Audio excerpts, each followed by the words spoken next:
জীবনে দুঃখ অনুভব করেন। প্রত্যেকের দুঃখ আলাদা হতে পারে। কারোর মনে এই দুঃখ থাকে যে সে তার বাবা মায়ের সব ইচ্ছে পূরণ করতে পারেননি। কেউ এটা ভেবে দুঃখ পান যে সে চিরকাল সদাচার করেছেন, সৎকর্ম করেছেন, কিন্তু তাও তাকে দুরাচারী বলে মনে করা হয়।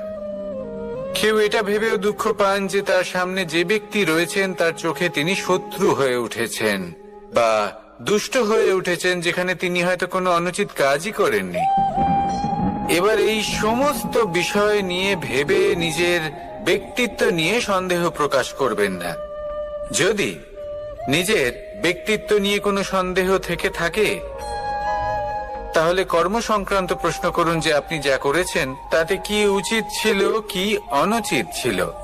যেটা প্রয়োজন সেটা এটা বোঝার যে আপনার অন্তর্মন, আপনার বিবেক আপনাকে কি বলছে, আর আপনার অন্তর্মন আর আপনার বিবেক আপনাকে যেটা করতে বলবে শুধু সেটাই করুন।